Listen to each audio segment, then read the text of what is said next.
Hello friends. ഇന്ന് നമ്മൾ കാണാൻ പോകുന്നത് ഷാങ്-ചിയുടെ പാർട്ട് 2 ആണ്. കഴിഞ്ഞ പാർട്ടിൽ നമ്മൾ കണ്ടത് എന്താണെന്ന് വെച്ചാൽ 1000 വർഷങ്ങൾക്ക് മുൻപ് ഷു വെൻവു എന്ന് പറയുന്ന ഒരാൾക്ക് 10 ശക്തമായ വളയങ്ങൾ കിട്ടുവാണ്. The 10 rings. അത് മാജിക്കൽ പവർ ഉള്ള 10 വസ്തുക്കളായിരുന്നു. ഇത് കയ്യിൽ ധരിക്കുന്ന ആൾക്ക് മരണം ഉണ്ടാവില്ല. ആ റിംഗ്സ് അയാൾക്ക് ഒരുപാട് ശക്തികൾ കൊടുക്കുകയും ചെയ്യും. പക്ഷെ അത്യാവശ്യം കഴിവുള്ള ഒരാൾക്കാണ് ഈ 10 റിംഗ്സിനെ ശരിയായി ഉപയോഗിക്കാൻ സാധിക്കൂ. വെൻവുവിന് അതുണ്ടായിരുന്നു. അയാൾ 10 റിംഗ്സ് എന്ന പേരിൽ ഒരു സേന തന്നെ ഉണ്ടാക്കി. ലോകത്തിന്റെ പല ഭാഗങ്ങളായിട്ട് അയാൾ കീഴടക്കാൻ തുടങ്ങി. അയാൾക്കെതിരെ നിന്നവരെയൊക്കെ അയാൾ തുടച്ചു നീക്കി. അതിന്റെ ഇടയ്ക്കാണ് വെൻവു ടാലോ എന്ന് പറയുന്ന ഒരു മാന്ത്രിക ഗ്രാമത്തെ പറ്റി അറിയുന്നത്. അതും പിടിച്ചടക്കണമെന്ന് വെൻവുവിന് തോന്നി. വെൻവു ആളുകളും ടാലോയിലേക്ക് പോകുന്ന വഴിക്ക് ഒരു കാട്ടിലെ മരങ്ങളൊക്കെ കൂടി അവർ അറ്റാക്ക് ചെയ്യുവാണ്. വെൻവു മാത്രം രക്ഷപ്പെട്ടു. അവിടെ വെച്ചാണ് വെൻവു ടാലോയിൽ ജനിച്ച യിങ്ലി എന്ന് പറയുന്ന പെൺകുട്ടിയെ കാണുന്നത്. വെൻവു ടാലോയിലേക്ക് കടക്കുന്നത് യിങ്ലി സമ്മതിക്കില്ലെന്ന് പറയുന്നു. അങ്ങനെ അവർ രണ്ടുപേരും തമ്മിൽ ഫൈറ്റ് ആയി. ടാലോയിൽ ആളുകളുടെ പോലെ ഒരുപാട് ഫൈറ്റിംഗ് സ്കിൽസും മാജിക് എനർജിയും ഉള്ള ആളായിരുന്നു യിങ്ലി. അതുകൊണ്ട് അവൾ വെൻവുവിനെ തോൽപ്പിക്കുവാണ്. കുറച്ചു നേരത്തേക്ക് 10 റിംഗ്സിന്റെ കൺട്രോൾ യിങ്ലി എടുക്കുകയും ചെയ്യുന്നുണ്ട്. അവർ രണ്ടുപേരും തമ്മിൽ പ്രണയത്തിലായി. വെൻവുവിനെ ടാലോയിലേക്ക് കയറ്റില്ല എന്ന് പറഞ്ഞതുകൊണ്ട്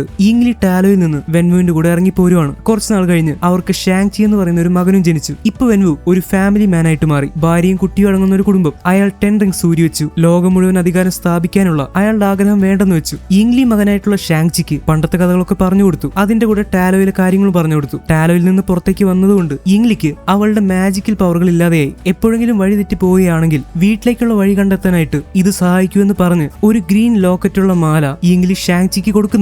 വർഷങ്ങൾ കുറെ കടന്നുപോയി. ഇപ്പൊ ഷാങ്-ചി ഷോൺ എന്ന് പറയുന്ന പേരിൽ അമേരിക്കയിലാണ് താമസിക്കുന്നത്. അവിടെ ഹൈസ്കൂൾ തൊട്ടുള്ള ഷോണിന്റെ ബെസ്റ്റ് ഫ്രണ്ട് ആണ് കേറ്റി. കേറ്റിയും ഷോണും രണ്ടുപേരും ചൈനീസ് ആണ്. അവർ രണ്ടുപേരും ഒരു വലിയ ആഡംബര ഹോട്ടലിലെ പാർക്കിംഗ് സെക്ഷനിലാണ് വർക്ക് ചെയ്യുന്നത്. കേറ്റിക്ക് കാറൊക്കെ ഡ്രൈവ് ചെയ്യാൻ ഭയങ്കര ഇഷ്ടമാണ്. ഓവർ സ്പീഡാണ് അവളുടെ പ്രശ്നം. ഇവർക്ക് അത്യാവശ്യം പഠിപ്പൊക്കെ ഉണ്ടായിട്ടും ഇപ്പോഴും ഈ പാർക്കിംഗ് ജോലി ചെയ്യുന്നതുകൊണ്ട് ഫ്രണ്ട്സിന് വരെ വലിയ വിലയൊന്നുമില്ല. അതുകൊണ്ട് ഫ്രണ്ട്സ് വരെ വേറെ വല്ല നല്ല ജോലിക്ക് പോയി രക്ഷപ്പെടാൻ വേണ്ടി ഉപദേശിക്കുന്നുണ്ട്. ഇത് ഷോണിനും കേറ്റിക്കും അത്ര ഇഷ്ടപ്പെടുന്നില്ല. അത് കഴിഞ്ഞ ഒരു ക്ലബ്ബിൽ പോയി ആ പാട്ടൊക്കെ കേട്ട് ചില്ലായി. അടുത്ത ദിവസം രാവിലെ ഷാങ്-ചി ജോലിക്ക് പോകാൻ വേണ്ടി കേറ്റിയെ വിളിക്കാൻ അവളുടെ വീട്ടിലേക്ക് ചെല്ലുവാണ്. ഒരു ചൈനീസ് ഫാമിലി. അവിടെ മരിച്ചുപോയ അപ്പൂപ്പിന്റെ ഓർമ്മയിലിരിക്കുന്ന അമ്മൂമ്മയെ കാണാൻ പറ്റുന്നുണ്ട്. അമ്മൂമ്മയുടെ വിചാരം ഷോണും കേറ്റിയും തമ്മിൽ ലവേഴ്സ് ആണെന്ന്. വേർപ്പിന്റെ അസുഖമുള്ള ഒരു അനിയനുണ്ട് കേറ്റിക്ക്. അമ്മയ്ക്കാണെങ്കിൽ കേറ്റി നല്ല ജോലിക്ക് പോകാത്തതിൽ നല്ല വിഷമമുണ്ട്. പക്ഷെ കേറ്റിക്കും ഷോണിനും അവരിപ്പോ ചെയ്യുന്ന ജോലി ഭയങ്കര ഇഷ്ടമാണ്. അങ്ങനെ ഒരു ജോലി സ്ഥലത്തേക്ക് ഒരു ബസ്സിൽ പോവായിരുന്നു. അവിടെ ഇരിക്കുന്ന ഒരു പഠിപ്പിസ്റ്റ് പെണ്ണെ കണ്ടിട്ട് വേണമെങ്കിൽ ഷോണിനോട് അവൾ ലൈൻ അടിച്ചോളാൻ കേറ്റി പറയുന്നുണ്ട്. ഈ സമയത്താണ് കുറെ ചൈനീസ് ഗുണ്ടകൾ അങ്ങോട്ട് കയറി വരുന്നത്. അവർക്കിപ്പോ വേണ്ടത് ഷോണിന്റെ, അതായത് ഷാങ്-ചിയുടെ കഴുത്തി കിടക്കുന്ന അവന്റെ അമ്മ അവന് കുട്ടിക്കാലത്ത് കൊടുത്ത ആ ഗ്രീൻ ലോക്കറ്റുള്ള മാലയാണ്. ഷാങ്-ചി അത് കൊടുക്കാൻ സമ്മതിക്കുന്നില്ല. കേറ്റി പ്രശ്നമൊന്നും ഉണ്ടാക്കരുതെന്ന് പറയുന്നു. പക്ഷെ ഗുണ്ട പെട്ടെന്ന് കേറ്റിയുടെ തലക്കടിച്ചു. ഇത് കണ്ട് ഷാങ്-ചി സഹിച്ചില്ല. പിന്നെ ഒരു വേറെ ലെവൽ ഫൈറ്റ് ആണ് നടക്കുന്നത്. അതിന്റെ ഇടയ്ക്ക് ഒരുത്തൻ കൈയുള്ളിൽ നിന്ന് കത്തിയൊക്കെ എടുത്തിട്ട് വരുന്നുണ്ട്, റേസർ ഫിസ്റ്റ്. പക്ഷെ എത്ര പേര് വന്നിട്ടും ഷാങ്-ചിയെ തോൽപ്പിക്കാൻ പറ്റുന്നില്ല. കുട്ടിക്കാലം തൊട്ടേ ആയോധന വിദ്യകൾ അഭ്യസിച്ച ഒരു മാർഷൽ ആർട്ടിസ്റ്റ് ആണ് ഷാങ്-ചി. വെൻവുവിന്റെയും യിങ്ലിയുടെയും മോനല്ലേ, അപ്പൊ പിന്നെ പറയണോ. ഷാങ്-ചി എല്ലാ ഗുണ്ടകളും ഇടിച്ചു വീഴ്ത്തി ബസ്സിൽ ആൾക്കാരെയും രക്ഷിച്ചു. കേറ്റി ആ ബസ് ഡ്രൈവ് ചെയ്ത് കുറെ കാറിന്റെ മുകളിൽ ഇടിച്ചുകൊണ്ട് നിർത്തുന്നുണ്ട്. പക്ഷെ ഇതിന്റെ ഒക്കെ ഇടയ്ക്ക് ഷാങ്-ചിയുടെ ഗ്രീൻ ലോക്കറ്റ് ആ ഗുണ്ടകൾ കൊണ്ടുപോയി. ഇനി അടുത്തതായിട്ട് ഞങ്ങൾ പോകാൻ പോകുന്നത് നിന്റെ അനിയത്തിയുടെ അടുത്തേക്കാണെന്ന് റേസർ ഫിസ്റ്റ് ഷാങ്-ചിയോട് പറയുന്നുണ്ട്. അവൻ പെട്ടെന്ന് അനിയത്തിയുടെ അടുത്തേക്ക് പോകാൻ തീരുമാനിച്ചു. ഇപ്പോഴാണ് കേറ്റി മനസ്സിലാക്കുന്നത് ഷോൺ ശരിക്കും അവൾ വിചാരിച്ച ആളല്ലെന്ന്. ഷോൺ ഒരു പച്ചപ്പാവാണെന്നാണ് കേറ്റി വിചാരിച്ചത്. പക്ഷെ അവനാണെങ്കിലോ ജാക്കി ചാന്റെ മോന്റെ പോലെയാണ് പെരുമാറുന്നത്. കേറ്റി കാര്യങ്ങൾ ചോദിച്ചപ്പോ ഷോൺ ഒന്നും വിട്ടു പറയുന്നില്ല. കുറച്ച് മാസങ്ങൾക്ക് മുന്നേ അനിയത്തി അവനൊരു കത്ത് അയച്ചെന്നും ആ അഡ്രസ്സിൽ പോവുകയാണെങ്കിൽ അനിയത്തിയെ കണ്ടെത്താൻ പറ്റുമെന്നും ഷാങ്-ചി പറയുന്നു. ഈ അഡ്രസ് വെച്ചിരിക്കുന്നത് ചൈനയിലെ മക്കാവു എന്ന് പറയുന്ന സ്ഥലത്താണ്. എന്തായാലും കേറ്റി വിട്ടുകൊടുക്കാൻ തയ്യാറായില്ല. അതുകൊണ്ട് ഷോണിന്റെ കൂടെ, അതായത് ഷാങ്-ചിയുടെ കൂടെ കേറ്റിയും കൂടി വരാമെന്ന് പറയുവാണ്. ഈ ഗ്രീൻ ലോക്കറ്റ് പൊട്ടിക്കാൻ വന്നവര് ഷാങ്-ചിയുടെ അച്ഛൻ അയച്ചവരാണ്. അതായത് വെൻവുവിന്റെ സേനയായിട്ടുള്ള 10 റിംഗ്സിലെ ആളുകളാണ്. സോ ഈ ഗ്രീൻ ലോക്കറ്റുള്ള മാല കൊണ്ട് ഷാങ്-ചിയുടെ അച്ഛനായ വെൻവുവിന് എന്തോ ഒരു കാര്യമുണ്ട്. അതെന്തായാലും അത് നല്ലതിന് വേണ്ടി ആയിരിക്കില്ലെന്ന് ഷാങ്-ചിക്ക് അറിയാം. ഇനി എന്താണ് സംഭവിക്കുക? സമയം കളയാതെ നമ്മൾക്ക് കഥയിലേക്ക് കിടക്കാം. എന്റെ പേര് അമിത്. നിങ്ങൾ കണ്ടുകൊണ്ടിരിക്കുന്നത് മൂവി എക്സ്പ്ലെയിനർ.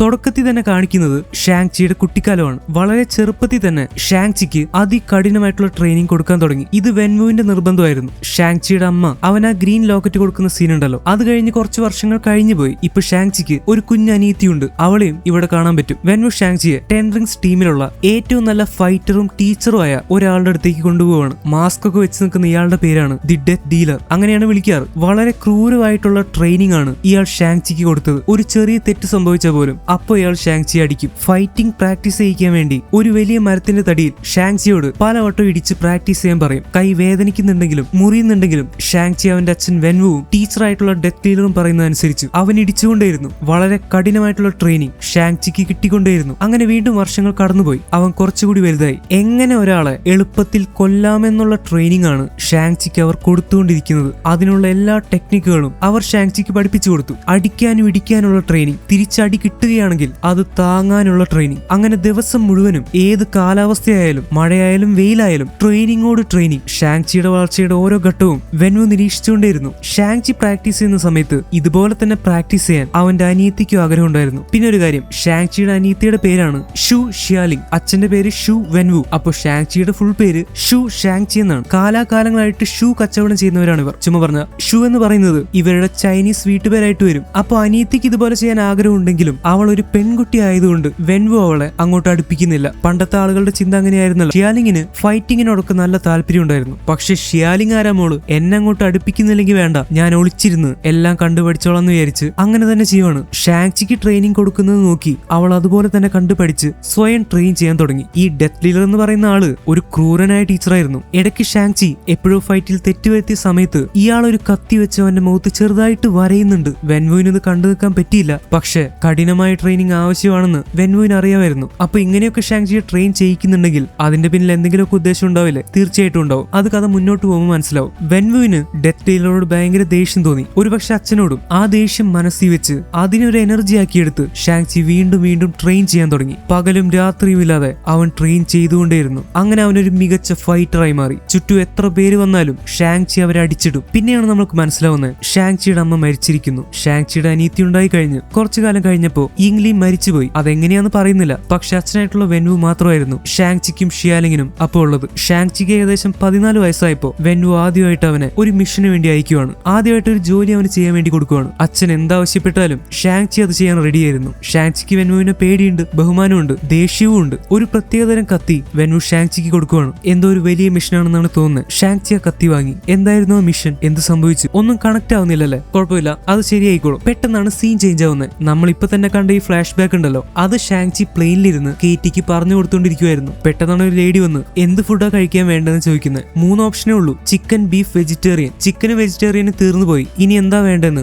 അവിടേക്ക് വന്ന ലേഡി ചോദിക്കുന്നുണ്ട്. ബീഫ് മാത്രം ബാക്കിയുള്ളതുകൊണ്ട് അത് തന്നെ എടുത്തോളാൻ കേറ്റിയും ഷാങ്ചിയും പറയുന്നു. ആ ലേഡിയെ പെട്ടെന്ന് വിട്ടുകഴിഞ്ഞ് കേറ്റി വീണ്ടും ചോദിക്കാൻ തുടങ്ങി. ഷോൺ, അപ്പൊ നിന്റെ അച്ഛൻ നിന്നെ ആ കത്തി തന്ന ആരെയോ കൊല്ലാനല്ലേ വിട്ടത്? എന്നിട്ട് നീ ആ ജോലി ചെയ്തോ? ഇല്ല, ഞാൻ ചെയ്തില്ല. പക്ഷെ എനിക്ക് തിരിച്ച് അച്ഛൻ്റെ അടുത്തേക്ക് പോകാൻ സത്യം പറഞ്ഞ പേടിയായിരുന്നു. എനിക്ക് താല്പര്യം ഉണ്ടായിരുന്നില്ല. പിന്നെ ഞാൻ അങ്ങോട്ട് പോയില്ല. അങ്ങനെ ഞാൻ അമേരിക്കയിലേക്ക് എത്തിയത്. അത് കഴിഞ്ഞിട്ട് നമ്മൾ പരിചയപ്പെട്ടെ. കേറ്റി, നിനക്കിതൊക്കെ പെട്ടെന്ന് ഇങ്ങനെ കേൾക്കുമ്പോൾ മനസ്സിലാക്കാൻ പറ്റുന്നുണ്ടാവില്ല എന്ന് അറിയാം. കുഴപ്പമില്ല ഷോൺ, എന്തായാലും നിന്റെ അമ്മ അത്ര ചെറുപ്പത്തിൽ മരിച്ചതിൽ എനിക്ക് വിഷമമുണ്ട്. കുഴപ്പമില്ല, പോട്ടെ. എന്നാൽ എനിക്ക് ഒരു കാര്യം കൂടി പറയാനുണ്ട്. എന്റെ ശരിക്കുള്ള പേര് ഷോൺ എന്നല്ല. എടാ, അപ്പൊ നിന്റെ പേര് ഫേക്ക് ആയിരുന്നാ? എന്താ നിന്റെ ശരിക്കുള്ള പേര്? എന്റെ ശരിക്കുള്ള പേരാണ് ഷാങ്ചി. ശാന്തിയോ? ഏതമ്പലത്തില്? ശാന്തി അല്ല കേറ്റി, ഷാങ് ചി.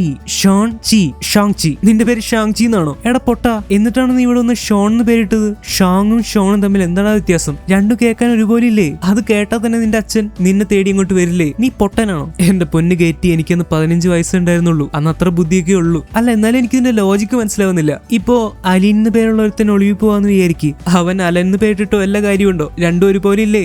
മതി മതി കേറ്റി, ഇന്നത്തേക്ക് ഇത്രയും കളിയാക്കിയാൽ മതി. ഞാൻ ഹെഡ്സെറ്റ് വെച്ച് പാട്ട് കേൾക്കാൻ പോവാ. ഇനി നീ എത്ര കളിയാക്കലും എനിക്ക് കേൾക്കാൻ പറ്റില്ല. ഗുഡ് നൈറ്റ് കേറ്റി. അങ്ങനെ അവർ രണ്ടുപേരും കൂടി ചൈനയിലെ മക്കാവ് എന്ന് പറയുന്ന സ്ഥലത്തേക്ക് എത്തി. ചൈനയിലെ ആ സ്ഥലങ്ങൾക്കൊക്കെ അമേരിക്കയിൽ നിന്ന് ഒരുപാട് വ്യത്യാസമുണ്ട്. കുറെ കാലം കഴിഞ്ഞ് വീണ്ടും ചൈനയിലേക്ക് വരുന്നതുകൊണ്ട് ഷാങ്ചിയും കേറ്റിയും വളരെ അത്ഭുതത്തോടെയും സന്തോഷത്തോടെയാണ് ഇതൊക്കെ നോക്കി കാണുന്നത്. വീണ്ടും അവിടുത്തെ ആളുകളൊക്കെ കാണുമ്പോൾ കേറ്റി ഭയങ്കര ഹാപ്പി ആവുന്നുണ്ട്. അങ്ങനെ അവര് ഷാങ്ചിയുടെ അനിയത്തി ഷു ഷിയാലിംഗ് അയച്ച കത്തിലെ അഡ്രസ് ഉള്ള ലൊക്കേഷനിലേക്ക് എത്തി. ഒരു പടുകൂറ്റൻ ബിൽഡിംഗ് ആണത്. ഇതിന് എത്ര നിലയുണ്ടെന്ന് എണ്ണിയാ പോലും മനസ്സിലാവില്ല. എന്തായാലും അവര് ലിഫ്റ്റിൽ കയറി മുകളിലേക്ക് പോയിക്കൊണ്ടിരിക്കുവാണ്. ഒരാൾ വന്ന് ഒരു പേപ്പറിൽ ഒപ്പിടാൻ പറയുന്നു. അകത്തേക്ക് കയറണമെങ്കിൽ അതിൽ ഒപ്പിട്ടാലേ പറ്റൂന്ന്. എന്തായാലും ഷാങ്ചി അധികം ഒന്നും വായിച്ചു നോക്കാതെ അത് ഒപ്പിട്ട് കൊടുക്കുവാണ്. ആക്ച്വലി ഞാനിവിടെ വന്നത് എന്റെ അനിയത്തിയെ അന്വേഷിച്ച. അവളുടെ പേര് സു ഷിയാലിംഗ് എന്നാണ്. നിങ്ങൾക്ക് അവൾ അറിയോ? എന്നോട് ഈ അഡ്രസ്സ് പറഞ്ഞിരിക്കുന്നത്. പക്ഷെ അയാൾ ഒന്നും പറയുന്നില്ല. എന്തായാലും ഷോൺ, അല്ലെങ്കിൽ വേണ്ട, എന്തായാലും ഷാങ്ചി, നമ്മളൊക്കെ പണ്ട് കണ്ട ചൈനയല്ലേ ഇപ്പോ? ഭയങ്കര ഡെവലപ്പായി. ഈ ലിഫ്റ്റ് തന്നെ കണ്ടില്ലേ, എന്ത് സ്മൂത്ത് ആയിട്ട് പോകുന്നത്. അങ്ങനെ പറഞ്ഞപ്പോഴേക്കും ലിഫ്റ്റ് കാർ അടിച്ച പോലെ നിൽക്കുവാണ്. ഡോർ ഓപ്പൺ ആയപ്പോ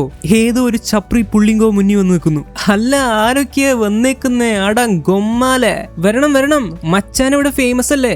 ആ ബസ്സിൽ വെച്ച് അടി ഉണ്ടാക്കിയ പയ്യനല്ലേ? താനിപ്പോ വൈറലാ. 2 ദിവസം കൊണ്ട് 2 മില്യൺ വ്യൂ കിട്ടിയിരിക്കുന്നത്. എജ്ജാതി റീച്ചാ മച്ചാന്. പെയ്ഡ് പ്രൊമോഷൻ ഒക്കെ എടുക്കാൻ സമയമായിട്ടോ. എടാ ഷോണെ, നീ വൈറലായ? ഞാൻ കഴിഞ്ഞ 1 വർഷമായിട്ട് ഇൻസ്റ്റയിൽ 500 റീൽ ഇട്ടിട്ടും വൈറലായില്ലല്ലോ. ഇൻസ്റ്റ അൽഗോരിതം ശരിയല്ല. അല്ല സേച്ചി, നിന്നെ എനിക്കറിയാം, നീയല്ലേ ബസ് ഓടിച്ചത്, നീ വൈറലാ? ഓ, ഞാനും വൈറലായോ? Very good. ഏതൊക്കെ ബ്രാൻഡിനെ വെച്ച് കൊളാബറേഷൻ ചെയ്യും ഞാൻ. അല്ല മച്ചാനെ, നിങ്ങൾക്ക് ഈ സ്ഥലം ഏതാന്ന് മനസ്സിലായ? ഇതൊരു ക്ലബ്ബാ, പേര് ഗോൾഡൻ ഡാഗേഴ്സ് ക്ലബ്. സംസാരിച്ച് നിൽക്കാൻ സമയമില്ല, നമുക്ക് പെട്ടെന്ന് പോയിട്ടേ ഫൈറ്റ് ചെയ്യാൻ റെഡിയാവാം. ഫൈറ്റോ? എന്ത് ഫൈറ്റ് മച്ചാനെ? ഈ സ്ഥലം ചുമ്മാ സീനാണ്. ഇവിടെ ഇഷ്ടം പോലെ പേര് വന്ന് ഓരോ സ്ഥലത്തായിട്ട് ഫൈറ്റ് ചെയ്യും. ആൾക്കാർ ബെറ്റ് വയ്ക്കും. അപ്പൊ ജയിച്ച ആൾക്കാർക്ക് വേണ്ടി ബെറ്റ് വെച്ചവർക്ക് തോറ്റ ആൾക്കാർ പൈസ കൊടുക്കും. അത് മാത്രമല്ല, ഇവിടെ നടക്കുന്ന ഫൈറ്റിന്റെ ലൈവ് വീഡിയോ യൂട്യൂബിലിട്ട് അവർ ചാനൽ പൊട്ടിക്കും. അതുകൊണ്ട് ഞങ്ങൾ ഡാർക്ക് വെബിൽ കൂടെ അത് ലൈവ് സ്ട്രീം ചെയ്യും. ഡാർക്ക് വെബിൽ ഇതൊക്കെ കാണാൻ ഇഷ്ടം പോലെ ആൾക്കാരാ. ചോദിക്കുന്ന പൈസ അവന്മാര് തരും. അങ്ങനെ ഞങ്ങളിവിടെ പൈസ ഉണ്ടാക്കുന്നത്. ഇപ്പൊ പോലും മില്യൺ കണക്കിന് ആൾക്കാരെല്ലാം ഇരുന്ന് കാണുന്നേ. ദേ ഇവിടെ എത്ര ഫൈറ്റ് നടക്കുന്നത് നോക്കിക്കേ. പിന്നെ ഞങ്ങൾ കണ്ട ആപ്പയും ഉപ്പയൊന്നും ഫൈറ്റിന് എടുക്കാറില്ല കേട്ടോ. പക്ഷെ താൻ ഓൾറെഡി വൈറലല്ലേ,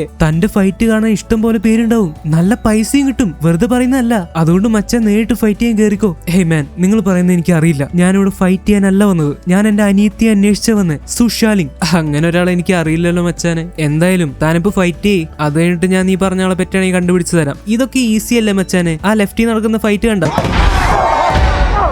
എന്റെ അമ്മോ, ചത്തോവൻ. അബ്ലാസ്, അവൻ സത്തിട്ടാണ്ടാ. വന്ന് ബോഡി എടുത്തോണ്ട് പോ. അല്ല ബ്രോ, ഷാങ്ചി ഇപ്പൊ ഇവരോടാണോ ഫൈറ്റ് ചെയ്യാൻ പോകുന്നത്? അയ്യേ, ഇവരൊക്കെ ചീള് കേസ്. ഇവര് ലോ ലെവലാ. ഷാങ്ചിക്ക് വേണ്ടി ഞങ്ങള് ഹൈ ലെവൽ ആളെ കൊണ്ടുവന്നിരിക്കുന്നേ. ദാ നോക്ക്, അവിടെ ഫൈറ്റിംഗ് റിംഗിൽ നമ്മൾ കാണുന്നത് കുറെ നാളായിട്ട് നമ്മൾ കാണാത്ത 2 മുഖങ്ങളാണ്. നമ്മുടെ പ്രിയപ്പെട്ട വോങ്ങിന്റെയും അബോമിനേഷന്റെയും. ഇപ്പൊ നിങ്ങൾക്ക് എന്തൊക്കെയോ ഒരു കൺഫ്യൂഷൻ വരുന്നില്ലേ? തീർച്ചയായിട്ടും വരും. ഇനി പറയുന്ന കാര്യങ്ങൾ ശ്രദ്ധിക്കണം. കാരണം നമ്മൾ ഇവരെയൊക്കെ കണ്ടിട്ട് കുറച്ച് നാളായി. അപ്പൊ ഇപ്പൊ തന്നെ ഷാങ്ചിയോട് കഥ പറഞ്ഞുകൊണ്ടിരുന്ന മച്ചാൻ പറഞ്ഞപ്പോ ഇത് ഗോൾഡൻ ഡാഗേഴ്സ് ക്ലബ് ആണെന്നും എന്താ ഇവിടെ നടക്കുന്നതെന്നൊക്കെ നിങ്ങൾക്ക് മനസ്സിലായി കാണും. തൊട്ടു മുന്നേ നമ്മൾ 2 പേര് ഫൈറ്റ് ചെയ്യുന്നത് കണ്ടല്ലോ. ഒരു ലേഡിയും ശരീരമൊക്കെ തിളങ്ങുന്ന ഒരു മനുഷ്യനും. ആക്ച്വലി ലേഡി എന്ന് പറയുന്നത് ഒരു ബ്ലാക്ക് വിഡോ ആണ്. ഹൈലി ട്രെയിൻഡ് ആയിട്ടുള്ള ലേഡീസിനെയാണ് ബ്ലാക്ക് വിഡോ എന്ന് പറയുന്നത്. റെഡ് റൂംസ് എന്ന് പറയുന്ന പ്രത്യേക റൂമുകളിലും കേന്ദ്രങ്ങളിലുമാണ് ഇങ്ങനെ അപകടകാരിയായ സ്ത്രീകളെ ട്രെയിൻ ചെയ്യിച്ചെടുക്കുന്നത്. അതിലൊരാളായിരുന്നു ഏറ്റവും ഫേമസ് ആയിട്ടുള്ള ബ്ലാക്ക് വിഡോ, നതാഷ റോമനോഫ്. ചിലർ വിചാരിച്ചിരിക്കുന്നത് നതാഷ റോമനോഫിന്റെ മറ്റൊരു പേരാണ് ബ്ലാക്ക് വിഡോ എന്നാണ്. എന്നാൽ അങ്ങനെയല്ല. ബ്ലാക്ക് വിഡോസ് ഒരുപാട് പെണ്ണുങ്ങളുണ്ട്. ആ കൂട്ടത്തിൽ ഒരു ബ്ലാക്ക് വിഡോയാണ് നതാഷ റോമനോഫ്. അതുപോലെ ഒരു ബ്ലാക്ക് വിഡോയാണ് ഈ ലേഡി. എന്തായാലും ബ്ലാക്ക് വിഡോസിനെ പറ്റി കൂടുതൽ കാര്യങ്ങൾ നമ്മൾക്ക് ബ്ലാക്ക് വിഡോ എന്ന് പറയുന്ന സിനിമയിൽ കാണാം. പിന്നെ ഇപ്പുറത്ത് നിൽക്കുന്ന ആ തിളങ്ങുന്ന ആള്, ഈ ബോഡിയുടെ ഈ ഒരു തിളക്കം നിങ്ങൾ എവിടെയോ കണ്ടിട്ടില്ലേ? കുറച്ചൊന്ന് ബാക്കിലേക്ക് പോകേണ്ടി വരും. അയൺമാൻ 3 എന്ന് പറയുന്ന സിനിമയിൽ ആൽഡ്രിച്ച് കിലിയൻ എക്സ്ട്രീമിസ്റ്റിന്റെ കുറച്ച് പരീക്ഷണങ്ങൾ നടത്തി. എക്സ്ട്രീമിസ്റ്റ് സെറം ഒരുപാട് ആളുകൾ പരീക്ഷിച്ചു. അയാൾ സ്വയം അത് ഇഞ്ചക്ട് ചെയ്യുകയും ചെയ്തു. അയാൾക്ക് കുഴപ്പമൊന്നും ഉണ്ടായില്ല. സെൽ റീജനറേഷൻ ഫാസ്റ്റായി, ഒരുപാട് ശക്തികൾ കിട്ടി. പക്ഷെ ബാക്കിയുള്ള ഭൂരിഭാഗം പേരിലും ഈ സെറം ശരിക്കും പ്രവർത്തിച്ചില്ല. അവയുടെ ബോഡി അൺസ്റ്റേബിൾ ആയി പൊട്ടിത്തെറിക്കാൻ തുടങ്ങി. ഈ കാര്യം നിങ്ങൾ ഓർത്തു വെച്ചോളൂ, കാരണം കഥയിൽ ആവശ്യം വരും. പക്ഷേ എക്സ്ട്രീമിസ്റ്റ് സെറം ഉപയോഗിച്ച് പൊട്ടിത്തെറിക്കാത്ത ആളുകളും ഉണ്ട്. ആ കൂട്ടത്തിൽ അങ്ങനെ രക്ഷപ്പെട്ട ഒരാളാണ് ഇവിടെ നിന്ന് ഫൈറ്റ് ചെയ്യുന്നത്. പിന്നെ നിങ്ങൾക്ക് ഓർമ്മയുണ്ടാവും, ടോണി സ്റ്റാർക്കിന്റെ ഹാർട്ട് സർജറിക്ക് വേണ്ടി അദ്ദേഹവും ചെറിയ രീതിയിൽ എക്സ്ട്രീമിസ്റ്റ് സെറം ഉപയോഗിച്ചിരുന്നു. പക്ഷെ പിന്നെ ആ സെറത്തിന് എന്ത് സംഭവിച്ചെന്ന് എവിടെയും പറഞ്ഞു കണ്ടിട്ടില്ല. പക്ഷെ അത് ഇപ്പോഴും MCUവിൽ ഉണ്ടെന്നുള്ളതിന്റെ തെളിവാണ് നമ്മൾ ഇവിടെ കണ്ടത്. ഇനി മെയിൻ 2 ആളുകളിലേക്ക് വരാം. ഫസ്റ്റ്, നമ്മളുടെ പ്രിയപ്പെട്ട വോങ്. വോങ്ങിനെ ആദ്യമായിട്ട് നമ്മൾ കാണുന്നത് ഡോക്ടർ സ്ട്രേഞ്ച് മൂവിയിലാണ്. കമൽ താജിലെ ലൈബ്രറിയൻ ആയിരുന്നു വോങ്. ഡോക്ടർ സ്ട്രേഞ്ചിന് ആവശ്യമുള്ള ബുക്കുകൾ കൊടുക്കുന്നതും ചില ബുക്കുകൾ മറച്ചു വെക്കുന്നതും ഒക്കെയായിരുന്നു വോങ് ചെയ്തുകൊണ്ടിരുന്നത്. അവിടെ സോസർ സുപ്രീം ഉണ്ടായിരുന്നു, ആൻഷ്യൻ വൺ. പിന്നെ കൈസിലിയസ് വരുന്നു, ഡോർമാമു വരുന്നു. എല്ലാവരും കൂടി ഫൈറ്റ് ചെയ്ത് അവരെ തോൽപ്പിക്കുന്നു. ആ കൂട്ടത്തിൽ വോങ് ഉണ്ടായിരുന്നു. അത് കഴിഞ്ഞ് ഇൻഫിനിറ്റി വാറിന്റെ തുടക്കത്തിലും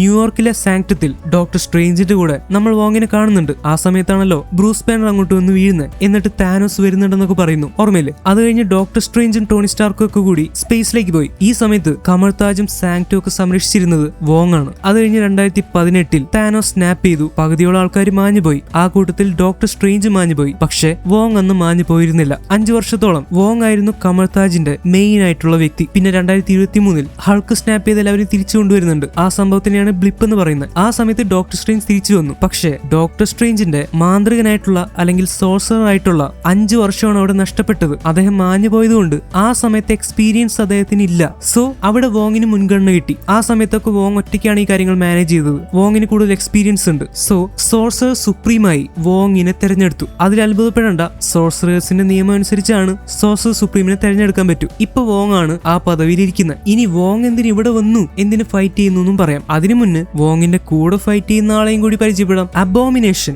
ആ പേരും മറക്കാൻ വഴിയില്ല. കുറച്ചധികം തന്നെ പിന്നിലേക്ക് പോവാം. The incredible Hulk. ഇന്നേ വരെ ഇറങ്ങിയിട്ടുള്ളത് വെച്ച് ഏറ്റവും മാരകമായിട്ടുള്ള ഹൾക്കിനെ കാണിച്ച സിനിമ. ഹൾക്ക് ഫാൻസിന്റെ എക്കാലത്തെയും ഫേവറേറ്റ് സിനിമ. ഇതുപോലെ മാസായിട്ടും ഇത്രയും ഭയാനകമായിട്ടും വേറൊരു ഹൾക്കിനെ കാണിച്ചിട്ടില്ല. ഈ സിനിമ കഴിഞ്ഞതോടെ ഹൾക്ക് അങ്ങോട്ടൊരു കോമഡി പീസായി മാറി. വരുന്നവനും പോകുന്നവനും ചെണ്ടയെ പോലെ എടുത്ത് കൊട്ടാൻ പറ്റിയ ഒരു കോമഡി പീസ്. എന്നാൽ ഇൻഫിനിറ്റി വാറിലോ എൻഡ് ഗെയിമിലോ എങ്കിലും ഒരു മാസ് സീൻ കൊടുത്തോ? ഇല്ല. എന്നാൽ അത് കഴിഞ്ഞിട്ടോ? അതിന്റെ കാര്യം ഞാൻ പറയുന്നില്ല. ആ ഷീ ഹൾക്കിലെ നമ്മളുടെ ഹൾക്കിന്റെ അവസ്ഥയൊക്കെ കണ്ടാണ്ടല്ലോ ഹൾക്ക് ഫാൻസ് തലയിടിച്ച് ചാവും. I'm always angry.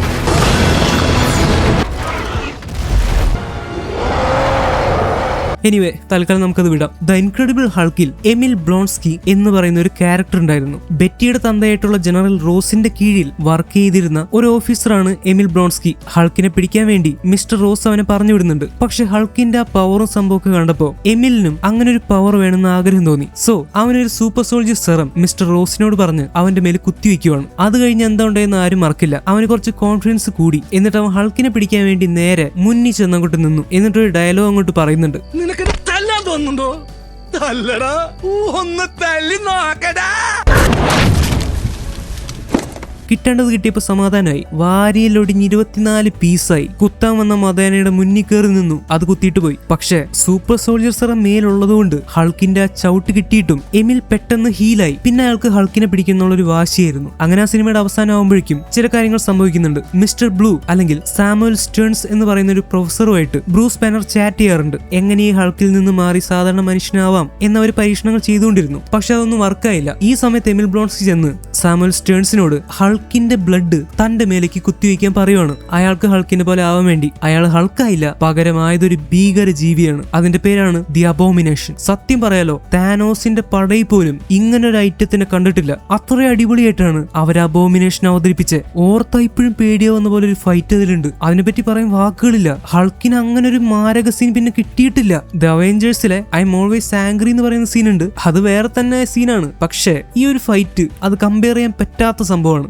അതൊക്കെ എജ്ജാതി കാലമായിരുന്നു. ഇനി അങ്ങനെ ഒരു ഹൾക്കിനെ കാണാൻ നടക്കില്ല. എനിക്ക് തോന്നുന്നില്ല. ആഗ്രഹമുണ്ട്, പക്ഷെ നടക്കില്ല. എനിവേ, ഈ അബോമിനേഷനെ ഹൾക്ക് തോൽപ്പിച്ചിരുന്നു. അത് കഴിഞ്ഞ് എന്ത് സംഭവിച്ചു? അബോമിനേഷനെ പൂട്ടിയിടാൻ പറ്റിയതുപോലെയുള്ള ഒരു ജയിലിലേക്ക് അതിനെ കൊണ്ടുപോവാണ്. അത് ഏകദേശം നടക്കുന്നത് 2012 ആ സമയത്തൊക്കെയാ. എന്നിട്ട് 2023 വരെ എമിൽ ബ്ലോൺസ്കി അല്ലെങ്കിൽ അബോമിനേഷൻ ആ ജയിലിലായിരുന്നു. ഈ സമയത്താണ് വോങ് സോഴ്സർ സുപ്രീം ആവുന്നത്. സോഴ്സർ സുപ്രീം ആയി കഴിഞ്ഞാൽ ചില ടാസ്കുകളൊക്കെ ഉണ്ട്. അതായത് അവർക്ക് പറ്റിയതുപോലെയുള്ള എതിരാളികളുടെ കൂടെ ഫൈറ്റ് ചെയ്യുക, പ്രാക്ടീസ് ചെയ്യുക, അങ്ങനെ പല കാര്യങ്ങൾ. അപ്പൊ വോങ്ങിന് അബോമിനേഷൻ ഒരു നല്ല ചോയ്സ് ആയിട്ട് തോന്നി. വോങ് സ്ലിംഗ് റിംഗ് ഉപയോഗിച്ച് ഒരു പോർട്ടൽ തുറന്ന് അബോമിനേഷനെ ജയിലിൽ നിന്ന് പുറത്തിറക്കി. അബോമിനേഷൻ എന്തെങ്കിലും പ്രശ്നം ഉണ്ടാക്കിയാൽ തന്നെ കൊണ്ട് അവനെ പൂട്ടാൻ പറ്റുന്ന ഉറപ്പുള്ളത് കൊണ്ട് തന്നെയാണ് വോങ് അവനെ പുറത്തിറക്കിയത്. എന്നിട്ട് ഈ ഗോൾഡൻ ഡാഗേഴ്സ് ക്ലബ്ബിൽ അവരെങ്ങനെ അടിക്കുമെന്ന് ഫൈറ്റ് ചെയ്യും. അപ്പൊ സോഴ്സർ സുപ്രീമായ വോങ്ങിന് ഒരു പ്രാക്ടീസായി. അതേസമയം അബോമിനേഷന് സ്വയം ഒരു കൺട്രോൾ കൊണ്ടുവരാനും അതുകൊണ്ട് പറ്റുന്നുണ്ട്. സത്യം പറഞ്ഞാൽ വോങ്ങും അബോമിനേഷനും അത്യാവശ്യം ഫ്രണ്ട്സ് ഒക്കെയാണ്. ചില ഫൈറ്റുകൾ അവർ നേരത്തെ പറഞ്ഞുറപ്പിച്ചും വരാറുണ്ട്. അതായത് നീ അങ്ങനെ ചെയ്യണം, ഞാൻ ഇങ്ങനെ ചെയ്യും, നീ അധികം ശക്തിയിൽ ഇടിക്കരുത്, കാണുന്നവരെ ത്രില്ലടിപ്പിച്ചാൽ മതി, അങ്ങനെയൊക്കെ. ഇവരിൽ ഇപ്പൊ ആര് ജയിച്ചാലും പൈസ കിട്ടിയാൽ മതിയല്ലോ, കാണുന്നവർക്ക് സന്തോഷമാവും. അവർക്ക് ഇവരുടെ പ്ലാനിന്റെ കാര്യമൊന്നും അറിയില്ലല്ലോ. എനിവേ, അങ്ങനെയൊക്കെയാണ് കാര്യങ്ങൾ പോകുന്നത്. ഇപ്പൊ അതുപോലെ അബോമിനേഷനും വോങ്ങും പറഞ്ഞുറപ്പിച്ച ഒരു ഫൈറ്റാണ് അവിടെ നടന്നുകൊണ്ടിരിക്കുന്നത്. ഇപ്പൊ ഞാൻ ഇത്രയും കാര്യം പറഞ്ഞില്ലേ, ഇതൊക്കെ അന്വേഷിച്ച് കണ്ടുപിടിക്കാൻ സത്യം പറഞ്ഞ കുറച്ച് ടൈം എടുക്കുന്നുണ്ട്. എനിക്ക് വേണമെങ്കിൽ ഇതൊന്നും പറയാതെ നേരിട്ട് ഇതാണ് വോങ്, ഇതാണ് അബോമിനേഷൻ, അവർ ഫൈറ്റ് ചെയ്യാണെന്ന് പറഞ്ഞു തുടങ്ങാം. പക്ഷെ അത് ശരിയല്ല എന്നാണ് എനിക്ക് തോന്നുന്നത്. ഇപ്പൊ നിങ്ങൾക്ക് ഒരു ക്ലാരിറ്റി കിട്ടിയല്ലോ. പെട്ടെന്ന് വീഡിയോ ഇട്ടാൽ ഇങ്ങനെ ഒരു സംഭവം ഒന്നും പറയാൻ പറ്റില്ല. പിന്നെ പ്രത്യേകിച്ചൊരു കാര്യം, ഇപ്പൊ ഞാൻ ഇവിടെ ബാക്ക് സ്റ്റോറി പറഞ്ഞു. ഇനി ഞാൻ അടുത്തൊരു സിനിമയോ സീരീസോ ചെയ്യുമ്പോൾ വീണ്ടും അബോമിനേഷനെയോ വോങ്ങിനെയോ കാണുകയാണെങ്കിൽ അപ്പോഴും ഞാൻ എങ്ങനെയൊന്നും പറയണമെന്നില്ല. കാരണം ഓൾറെഡി ഞാൻ ഇവിടെ പറഞ്ഞല്ലോ. അതുകൊണ്ട് നിങ്ങൾ എന്റെ ഏതെങ്കിലും വീഡിയോ മിസ്സാക്കുന്നുണ്ടെങ്കിൽ പല കാര്യങ്ങളും ചിലപ്പോൾ നേരത്തെ പറഞ്ഞിട്ടുണ്ടാവും. അപ്പൊ നിങ്ങൾക്ക് ഇഷ്ടമുള്ള സിനിമയുടെ എക്സ്പ്ലനേഷൻ മാത്രം കാണാമെന്ന് വിചാരിച്ചാൽ ചിലപ്പോൾ അതിൽ ഞാൻ ചില കാര്യങ്ങൾ പറയുന്നുണ്ടാവില്ല. മാക്സിമം ശ്രമിക്കാം, പക്ഷെ ഇടയ്ക്കൊക്കെ വിട്ടുപോകാറുണ്ട്. ഫോർ എക്സാമ്പിൾ, ഇന്നലത്തെ കമന്റ്സ് കണ്ടപ്പോഴാണ് ഞാൻ ഒരു കാര്യം ഓർത്തത്. നമ്മുടെ ഷാങ്ചി ബസ്സിൽ ഫൈറ്റ് ചെയ്യുമ്പോൾ ഒരാള് ലൈവ് ഇടുന്നുണ്ടല്ലോ, ഇയാളെ സ്പൈഡർമാൻ ഹോം കമ്മിങ്ങിലും നമ്മൾ കണ്ടിട്ടുണ്ട്. അതങ്ങനെ ഒരു കണക്ഷൻ. അപ്പൊ കമന്റിൽ കൂടെ അത് ഓർമ്മിപ്പിച്ചതിന് താങ്ക്സ്. പിന്നെ വേറൊരു കാര്യം കൂടി പറയാനുണ്ട്. ചില കമന്റ്സ് കണ്ടിട്ട് എനിക്ക് ഭയങ്കര സന്തോഷമായി. കഴിഞ്ഞ വീഡിയോ ചിലർ പറയാണ് അവർക്ക് ഇപ്പോഴും മാർക്കിനെയും സ്റ്റീവനെയും ഒക്കെ മിസ് ചെയ്യുന്നുണ്ടെന്ന്. അത് വായിച്ചപ്പോൾ എനിക്ക് ഭയങ്കര സന്തോഷമായി. കാരണം എക്സ്പ്ലെയിൻ ചെയ്തപ്പോ മൂൺ നൈറ്റ് എന്ന് പറയുന്ന സീരീസും സ്റ്റീവനും മാർക്കും ഖോൺഷും ഒക്കെ നിങ്ങളുടെ മനസ്സിലേക്ക് അത്രയും ഇറങ്ങി ചെന്നല്ലോ. അതുകൊണ്ടാണ് നിങ്ങൾ മിസ് ചെയ്യുന്നത്. ഞാനും മിസ് ചെയ്യുന്നുണ്ട്. അത് അവസാനിച്ച് ഒരാഴ്ച കഴിഞ്ഞിട്ട് വീഡിയോയിൽ പോലും നിങ്ങൾ മിസ് ചെയ്യുന്നുണ്ടെന്ന് പറയുന്നുണ്ടെങ്കിൽ അത് എത്രയും നല്ല സീരീസ് ആയിരിക്കും. അപ്പൊ നിങ്ങൾ ഇത് മനസ്സിലേക്ക് എടുക്കുന്നതിന് ഒരുപാട് താങ്ക്സ്. ഇങ്ങനെ തന്നെയാണ് മാർവൽ മാർവൽ കാണേണ്ടത്. ഇമോഷണലി അറ്റാച്ച്ഡ് ആവണം. ചിരിക്കാനോ കരയാനോ ഒന്നും നിങ്ങൾ മടിക്കേണ്ട ആവശ്യമില്ല. നമ്മൾ വിഷയത്തിൽ തെന്നി മാറിയല്ലേ. I am sorry. അപ്പൊ വോങ്ങും അബോമിനേഷനും ആ കേജിൽ ഫൈറ്റ് ചെയ്തുകൊണ്ടിരിക്കുക. അബോമിനേഷൻ ഇടിക്കുന്ന സമയത്ത് വോങ് മാജിക് ഷീൽഡ് എടുത്ത് തടയുന്നുണ്ട്. പക്ഷെ എന്നാലും ഇടിയുടെ ശക്തിയിൽ വോങ് കുറച്ചു ദൂരേക്ക് തെറിച്ചുപോയി. എടാ എമിൽ ബ്ലോസ്കി, നിന്നോട് ഇങ്ങനെ എന്നെ ഇടിക്കരുതെന്ന് പറഞ്ഞിട്ടില്ലേ? എനിക്ക് വേദനിക്കുന്നുണ്ട്. എന്നാ വേദന എന്താ നിനക്കും ഞാൻ കാണിച്ചു തരാം. അങ്ങനെ പറഞ്ഞ അബോമിനേഷൻ വീണ്ടും ഇടിക്കാൻ വരുമ്പോ അബോമിനേഷന്റെ കൈയുടെ ഭാഗത്ത് വോങ് ഒരു പോർട്ടൽ തുറക്കുവാണ്. എന്നിട്ട് അപ്പുറത്തെ സൈഡിൽ വേറൊരു പോർട്ടൽ തുറക്കുന്നു. അപ്പൊ അബോമിനേഷൻ ഇടിച്ചിടി ഒരു പോർട്ടലിൽ കൂടെ കയറി മറ്റേ പോർട്ടലിൽ കൂടെ അവന് തന്നെ കൊള്ളുവാണ്. സ്വന്തം കൈ കൊണ്ട് സ്വന്തം തലയ്ക്ക് തന്നെ ഇടിച്ച പോലെ. അങ്ങനെ സ്വയം ഇടി കിട്ടി അബോമിനേഷൻ അവിടെ തല കറങ്ങി വീഴുവാണ്. അടിയരന്ന് വാങ്ങുന്നത് എമിൽ ബ്ലോസ്കിക്ക് പണ്ടേ ഇഷ്ടമുള്ള കാര്യമാണ്. വീണ്ടും വോങ് ജയിച്ചു. അപ്പൊ എല്ലാ വട്ടവും വോങ് തന്നെയായിരിക്കും ജയിക്കാറ്. കാരണം കണ്ടു നിൽക്കുന്നവരൊക്കെ വോങ്ങിന് ജയ് വിളിക്കാൻ തുടങ്ങി. വോങ്ങിനും സന്തോഷമായി. ഇപ്പൊ തന്നെ വോങ് ചെയ്ത പോലത്തെ ഒരു മൂവ് നമ്മൾ ഇൻഫിനിറ്റി വാറിലും കണ്ടിട്ടുണ്ട്. ടൈറ്റൻ ഗ്രഹത്തിൽ വെച്ച് ഫൈറ്റ് നടക്കുമ്പോൾ ഡോക്ടർ സ്ട്രേഞ്ച് പല പോർട്ടൽ തുറന്നിട്ട് സ്പൈഡർമാൻ പല പോർട്ടലിൽ കൂടെ പോയും വന്നും വല വിട്ടുമൊക്കെ താനോസുമായിട്ട് ഫൈറ്റ് ചെയ്യുന്നുണ്ട്. ഓർമ്മയുണ്ടല്ലോ അല്ലേ? എന്തായാലും ഇതൊക്കെ കണ്ട് ഷാൻചിക്കും കേറ്റിക്കും പേടിയായി. ഡോ ഞാനൊന്നുമില്ല അങ്ങോട്ട്. അയ്യോ മച്ചാനെ, ഓൾറെഡി ബെറ്റൊക്കെ വെച്ച് കഴിഞ്ഞു. താൻ നേരത്തെ ഒപ്പിട്ടില്ലേ? അത് ഫൈറ്റ് ചെയ്യാനുള്ള സമ്മതപത്രമാണ്. ഇനിയിപ്പോ മാറ്റാൻ പറ്റില്ല. അല്ല ബ്രോ, ഈ ബെറ്റ് വെച്ച എത്ര പൈസക്ക് കിട്ടും? കേറ്റി, നീ ബെറ്റ് വെച്ച് ഇടി നടത്താനാണ് അങ്ങോട്ട് വന്നത്? അയ്യോ നിങ്ങൾ വഴക്കിടണ്ട. ബെറ്റ് വെച്ചാൽ നല്ല പൈസ കിട്ടും. എന്നെ നോക്ക്, ഐഫോൺ 17 പ്രോ എന്റെ കയ്യിലിരിക്കുന്നത്. പിന്നെ ബ്രോ, താനല്ലേ ഓടുന്ന ബസ്സിൽ വെച്ച് 5-6 മല്ലന്മാരെ ഇടിച്ചിട്ടത്. എന്നിട്ട് എന്തിനാ പേടിക്കുന്നേ? കണ്ടില്ലേ കാണികൾ ത്രില്ലടിച്ച് നിക്കണേ? പോയി ഇടിക്കളിയാ. നീ ഫൈറ്റ് ചെയ്ത് വന്നു കഴിഞ്ഞാ നീ തെരയുന്ന ആളെ ഞാൻ കണ്ടുപിടിച്ചു തരാം. അതുപോലെ അന്തടിയിലെപ്പടി.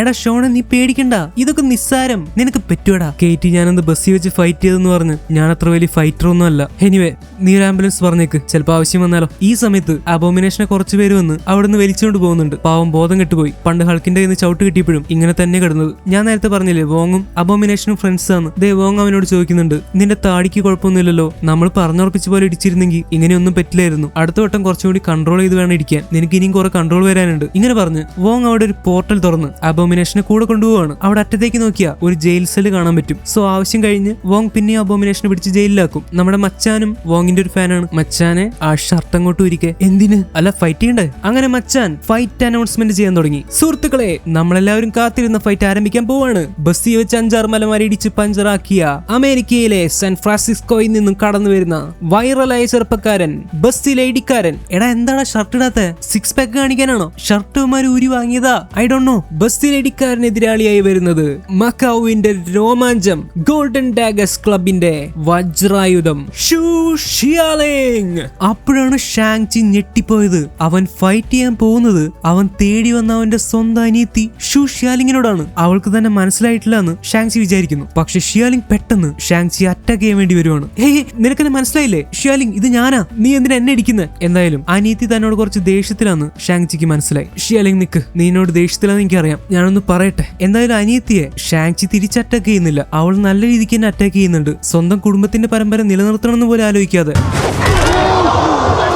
ഷാങ്ചിയുടെ ആസ്ഥാനത്തിട്ട് ഒരൊറ്റ ചവിട്ട്. ഇടയ്ക്ക് വെച്ച് ഷാങ്ചി അവളെ ഇടിക്കാൻ പോകുന്നുണ്ട്. പക്ഷെ അനിയത്തി അല്ലെന്ന് വിചാരിച്ച് വിട്ടു. പക്ഷെ ഷിയാലിംഗ് വിട്ടില്ല. അവള് മാക്സിമം ഷാങ്ചി ഇടിക്കുന്നുണ്ട്.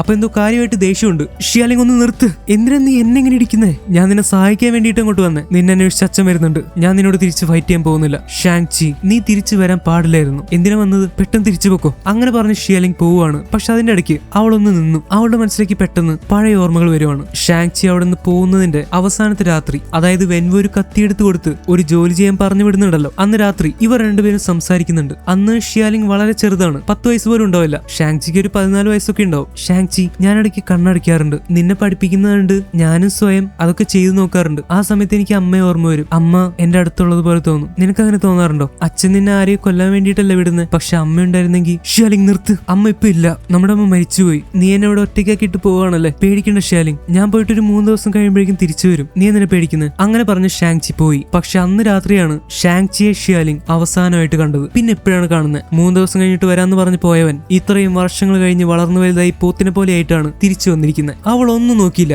നേരെ തിരിഞ്ഞ് ഷാങ്ചിയുടെ മോന്തക്കിട്ട ഒരു ഒറ്റ അടി.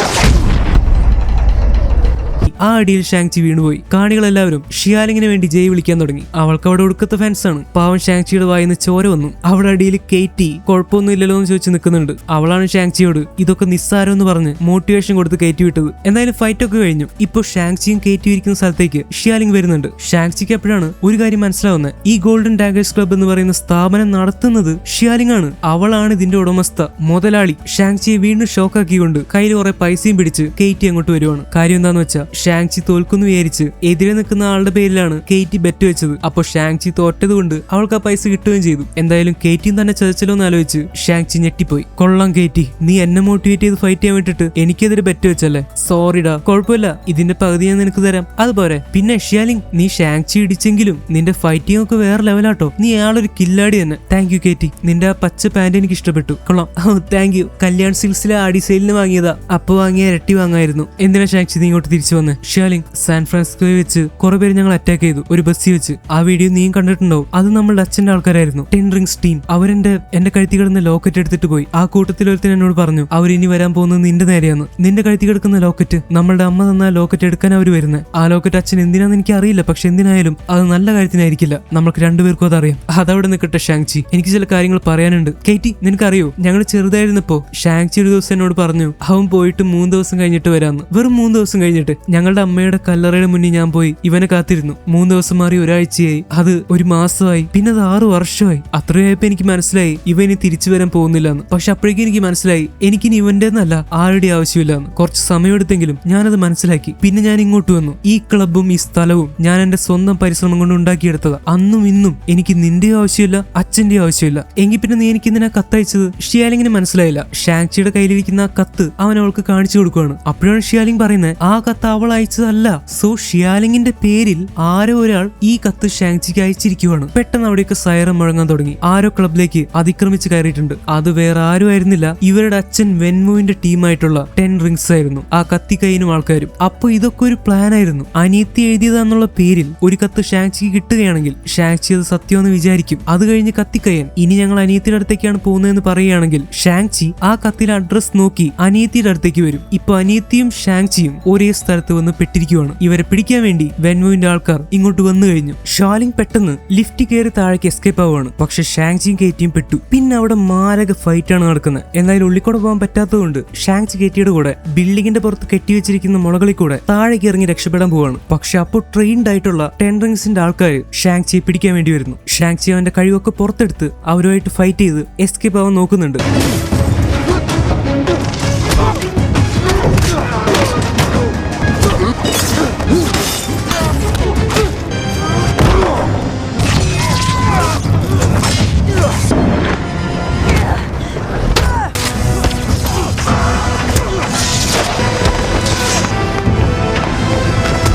ഇതിന്റെ ഇടയ്ക്ക് കേറ്റി അറ്റാക്ക് ചെയ്യാൻ ഒരാൾ അങ്ങോട്ട് വരുന്നുണ്ട്. അവൾ എല്ലാ കാലത്തും ചെയ്യാറുള്ള പോലെ അയാളുടെ ശ്രദ്ധ തെറ്റിക്കാൻ വേണ്ടി മറ്റേ പാട്ടങ്ങോട്ട് പ്ലേ ചെയ്യുവാണ്. അതോടെ കേറ്റിയെ ജസ്റ്റ് അടിക്കാൻ വന്നവൻ അവളെ കൊല്ലാന്ന് തീരുമാനിക്കുന്നു. പിടിവലിയുടെ ഇടയ്ക്ക് താഴേക്ക് വീഴുന്ന കേറ്റിയെ ഷാങ്ചി പിടിച്ചു നിർത്തുന്നുണ്ട്. പക്ഷെ വേറൊരാള് ഷാങ്ചി അറ്റാക്ക് ചെയ്ത സമയത്ത് അവന്റെ കൈ വിട്ടുപോയി. കേറ്റി നേരെ താഴേക്ക് വീണു. പക്ഷെ താഴെ അടിയിലായിട്ട് ഷിയാലിംഗ് നിൽക്കുന്നുണ്ടായിരുന്നു. അവൾ അവളുടെ സ്കിൽ ഉപയോഗിച്ച് കേറ്റിയെ രക്ഷപ്പെടുത്തി. ഷിയാലിംഗ്, ഞങ്ങളവിടെ ഒറ്റയ്ക്കാക്കിയിട്ട് നീ ലിഫ്റ്റ് കയറി പോയല്ലേ? അതിനെന്താ ഷാങ്ചി, നീയും പണ്ട് തന്നെ ഇതേപോലെ തന്നെ ഒറ്റയ്ക്കാക്കി പോയതല്ലേ? അതിന്റെ ഫീൽ എങ്ങനെയാന്ന് മനസ്സിലാവാൻ വേണ്ടി ചെയ്തതാ. പിന്നെ ഫൈറ്റ് ചെയ്യുന്നതിന്റെ ഇടയ്ക്ക് ഷാങ്ചി 10 റിംഗ്സിൽ ഒരാളെ പിടിച്ചു നിർത്തി അച്ഛൻ എന്തിനാ ലോക്കറ്റ് എന്ന് ചോദിക്കുന്നുണ്ട്. പക്ഷെ അപ്പോഴേക്കും ഷിയാലിംഗ് വന്ന് അയാളെ നേരെ താഴേക്കിട്ട് കൊല്ലുവാണ്. ഷാങ്ചി ഞെട്ടിപ്പോയി. ഷിയാലിംഗ് ഇപ്പൊ പഴയ പോലെയല്ല, അവൾ ആരെ വേണമെങ്കിലും കൊല്ലും. അമേരിക്കയിൽ പോയപ്പോ ഷാങ്ചി ഭയങ്കര പാവമായി പോയെന്നാണ് ഷിയാലിംഗ് പറയുന്നത്. ഈ സമയത്ത് അവർ നിൽക്കുന്ന ഭാഗത്തേക്ക് ഒരു കത്തി വന്ന് കുത്തിയിരിക്കുവാണ്. അത് പെട്ടെന്ന് പൊട്ടിത്തെറിച്ചു. പെട്ടെന്ന് ചൈനയിലെ സ്പൈഡർമാന്റെ പോലെ ഒരാളിങ്ങനെ തല കീഴായിട്ട് അങ്ങോട്ട് വരുവാണ്. എന്നിട്ട് ഷിയാലിംഗിന്റെ ലോക്കറ്റും പൊട്ടിച്ച് അയാൾ നേരെ അങ്ങോട്ട് പോയി. ഷാങ്ചി വിട്ടുകൊടുക്കാൻ തയ്യാറായില്ല. അവനും പിന്നാലെ തന്നെ പോയി. ലോക്കറ്റ് എടുത്ത ആള് അയാളുടെ കയ്യിൽ നിന്ന് അടുത്തൊരു കത്തി എടുത്ത് ബിൽഡിങ്ങിന്റെ ചില്ലിലേക്ക് എറിയുന്നു. അത് പൊട്ടിത്തെറിക്കുന്ന ടൈപ്പ് ഒരു കത്തിയ. അങ്ങനെ ചില്ല് പൊട്ടിച്ച് അവിടെ പറന്നു നിൽക്കുന്ന ഹെലികോപ്റ്ററിലേക്ക് കയറി രക്ഷപ്പെടാന്നായിരുന്നു അയാളുടെ വിചാരം. പക്ഷെ ആ സമയത്താണ് ഷാങ്ചി ഓടി വന്ന് അയാളെ ചവിട്ടിയിടുന്നത്. ഷാങ്ചിക്ക് എതിരെ നിൽക്കുന്നത് മറ്റാരുമല്ല, അവന്റെ പണ്ടത്തെ ക്രൂരനായ ടീച്ചറാണ്, ദി ഡെത്ത് ഡീലർ. പിന്നെ ആശാനും ശിഷ്യനും തമ്മിലുള്ള ഒരു മാരക ഫൈറ്റ് ആണ്.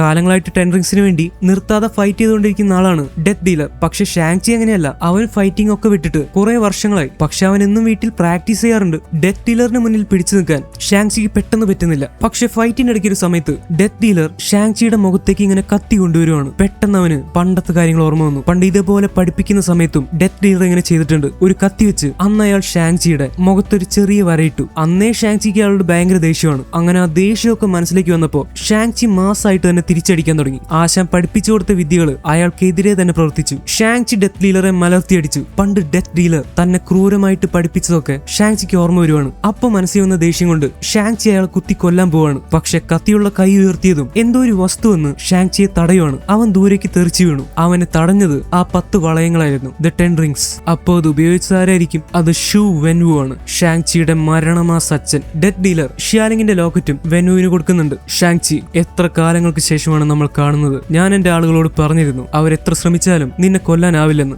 എനിക്ക് തെറ്റിയില്ല. നിന്നെ ഈസി ആയിട്ട് ആർക്കും തോൽപ്പിക്കാൻ പറ്റില്ല ഷാങ്ചി. നീ എന്റെ മകനാണ്. നിന്നെ കാണാതെ ഞാൻ ഒരുപാട് വിഷമിച്ചിട്ടുണ്ട്. എന്തായാലും എനിക്ക് എന്റെ മോനെ വീണ്ടും കാണാൻ പറ്റി. ഇനി വൈകിക്കേണ്ട, നമുക്ക് നമ്മളുടെ വീട്ടിലേക്ക് തിരിച്ചു പോവാം. ഒരുപാട് വർഷങ്ങൾ കഴിഞ്ഞ് അച്ഛനെ കണ്ടതുകൊണ്ട് ഷാങ്ചിക്ക് മിണ്ടാൻ പോലും പറ്റുന്നില്ല. അവന്റെ ഉള്ളിന്റെ ഉള്ളിൽ അച്ഛനെ നല്ല പേടിയുണ്ട്. എന്തായാലും ടെൻ റിങ്സിലെ ആളുകൾ ഷാങ്ചിയെയും ഷിയാലിങ്ങിനെയും കേറ്റിയെയും കൂടെ കൊണ്ടുപോവാണ്. അങ്ങനെ അവർ മലയിടുക്കിലുള്ള ടെൻ റിങ്സിന്റെ കേന്ദ്രത്തിലേക്ക് എത്തി. പെട്ടെന്ന് ആർക്കും എത്തിപ്പെടാൻ പറ്റാത്ത പോലെയും കണ്ടുപിടിക്കാൻ പറ്റാത്ത പോലെയുള്ള ഒരു സ്ഥലത്താണ് ടെൻ റിങ്സ് അവരുടെ കേന്ദ്രങ്ങൾ വെക്കാറുള്ളത്. അവിടെ അവരെ കാത്ത് വെൻവുവിന്റെ പടയാളികൾ നിൽക്കുന്നുണ്ട്. വെൻവു വളരെ അഭിമാനത്തോടെയും സന്തോഷത്തോടെയും എന്റെ മകൻ വർഷങ്ങൾക്ക് ശേഷം തിരിച്ചു വന്നെന്ന് എല്ലാവരോടുമായിട്ട് പറയുവാണ്. എല്ലാവരും ഷാങ്ചിയെ വണങ്ങുന്നു. ബോസിന്റെ മോനാണല്ലോ, ആ ഒരു റെസ്പെക്ട് കാണിക്കണ്ടേ. പെൺകുട്ടികളെ അവരുടെ റൂമിലേക്ക് കൊണ്ടുപോകാൻ പറയുവാണ്. അങ്ങനെ 2 ഗേൾസും കൂടി ഷിയാലിങ്ങിന്റെ പഴയ റൂമിലേക്ക് എത്തി. അവിടെ പണ്ട് അവൾ ഒട്ടിച്ച ചിത്രങ്ങളും അവളുടെ പാവയൊക്കെ ഇരിക്കുന്നുണ്ട്. കേറ്റിക്ക് ഇപ്പൊ എന്തൊക്കെയാ സംഭവിച്ചതെന്ന് അങ്ങോട്ട് ആലോചിച്ച് മനസ്സിലാക്കാൻ പറ്റുന്നില്ല. ഞാനൊരു കാര്യം പറയട്ടെ ഷിയാലിങ്, വളരെ സ്മൂത്ത് ആയിട്ട് പോയിക്കൊണ്ടിരിക്കുകയായിരുന്നു എന്റെ ലൈഫ്. ഞാൻ മര്യാദയ്ക്ക് കാറൊക്കെ പാർക്ക് ചെയ്ത് നൈസായിട്ട് അങ്ങോട്ട് ജീവിച്ചു പോയിരുന്നു. പെട്ടെന്ന് എല്ലാം മാറി മറിഞ്ഞത്. നിന്റെ അച്ഛനെ പോലെ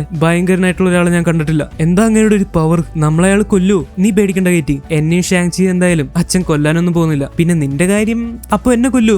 നിന്നെ കൊല്ലില്ല. അങ്ങനെ എന്ത് പറഞ്ഞാലും നീ മനസ്സിലായതുപോലെ തല കുലിക്കാൻ മാത്രം മതി. ഞാൻ പണ്ട് അങ്ങനെ ഇവിടെ ജീവിച്ചത്. അച്ഛൻ എന്ത് പറഞ്ഞാലും ഞാൻ മറുത്തൊന്നും പറയാറില്ല. എല്ലാത്തിനും തല കുലിക്കും. എന്റെ അമ്മ മരിച്ചു കഴിഞ്ഞിട്ട് അച്ഛൻ പിന്നെ എന്റെ മുഖത്തേക്ക് നോക്കാറില്ല. കാരണം എന്റെ മുഖം കണ്ട അച്ഛൻ അമ്മയുടെ ഓർമ്മ വരുമെന്ന് പറയാറുണ്ട്. അത് മാത്രമല്ല, ഇവിടുത്തെ ആണുങ്ങളുടെ പോലെ എന്നെ അച്ഛൻ ഫൈറ്റിംഗ് ഒന്നും പഠിപ്പിച്ചിട്ടില്ല. പക്ഷെ ഞാൻ എന്താ ചെയ്തതെന്നറിയോ? അവര് ട്രെയിൻ ചെയ്യുന്നത് ഒളിച്ചു നിന്ന് കണ്ടുപഠിച്ചു. എന്നിട്ട് ഞാൻ അവരെക്കാളും ബെസ്റ്റായി മാറി. ഞാൻ അവരെക്കാളൊക്കെ നല്ല ഫൈറ്ററായി. പിന്നെ 16ാമത്തെ വയസ്സിൽ ഞാൻ ആരോടും പറയാതെ ഇവിടെ നിന്ന് രക്ഷപ്പെട്ടു. പിന്നെ ഞാൻ ഇങ്ങോട്ട് തിരിച്ചു വന്നിട്ടില്ല. എന്തിനാ ഞാൻ രക്ഷപ്പെട്ടെന്നറിയോ? എന്റെ ചേട്ടൻ എന്ന് പറയുന്ന ഷാങ്ചി ഇനി എന്നെ കാണാൻ തിരിച്ചു വരില്ലെന്ന് മനസ്സിലായ നിമിഷമാണ് ഞാൻ ഇവിടുന്ന് ഇറങ്ങിയത്. എന്റെ അമ്മ, അപ്പൊ നീ 16ാമത്തെ വയസ്സിൽ മക്കാവിൽ പോയിട്ട് തുടങ്ങിയതാണോ ആ ഫൈറ്റ് ക്ലബ്ബൊക്കെ? പിന്നല്ലാതെ. എന്തായാലും അച്ഛനായിട്ട് എനിക്ക് അധികാരമൊന്നും തരാൻ പോകുന്നില്ല. അതുകൊണ്ട് എനിക്ക് അധികാരമുള്ള ഒരു സ്ഥലം ഞാൻ സ്വയം ഉണ്ടാക്കിയെടുത്തു. എന്റെ സാമ്രാജ്യം ഞാൻ കെട്ടിപ്പടുത്തു.